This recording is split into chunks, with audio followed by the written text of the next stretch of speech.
নমস্কার বন্ধুরা, আশা করি সবাই ভালো আছেন, সুস্থ আছেন। আজকে রেসিপি ভেটকি মাছের ঝোল।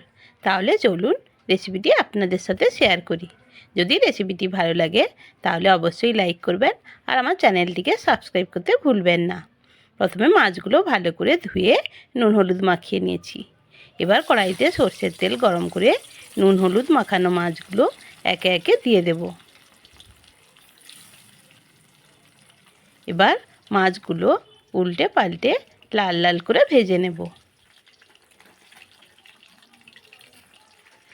মাছগুলো ভাজা হয়ে গেছে, এবার তুলে নেব। ওই একইভাবে বাকি মাছগুলোও ভেজে নেব।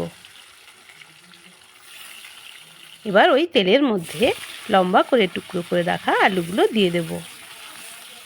আলুগুলো একটু লাল লাল করেই ভেজে নেব। এবার ওই তেলের মধ্যে তেজপাতা ফোড়ন দিয়ে দেব পেঁয়াজ কুচি। পেঁয়াজটা কিছুক্ষণ ভেজে নেব।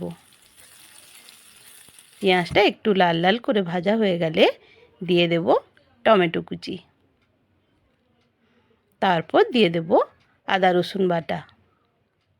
এবার দিয়ে দেব নুন, হলুদ গুঁড়ো আর লঙ্কা গুঁড়ো। এবার মশলাটা কিছুক্ষণ কষিয়ে নেব।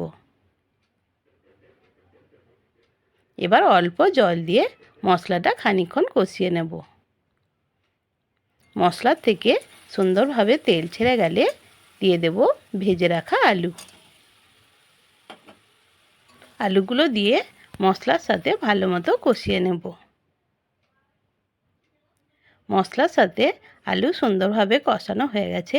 এবার দিয়ে দেব 1 চামচ জিরে গুঁড়ো। এবার জিরে গুঁড়োটা দিয়ে মশলার সাথে আরও খানিকক্ষণ কষিয়ে নেব। এবার দিয়ে দেব জল। এবার ঝোলটা খানিকক্ষণ ফুটতে দেব।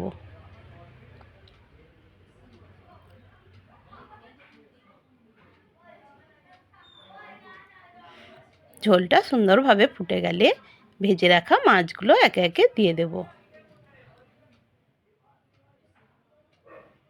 এবার মাছগুলো দিয়ে আরও খানিকক্ষণ ঝোলটা ফুটতে দেব আলু সেদ্ধ হওয়া পর্যন্ত।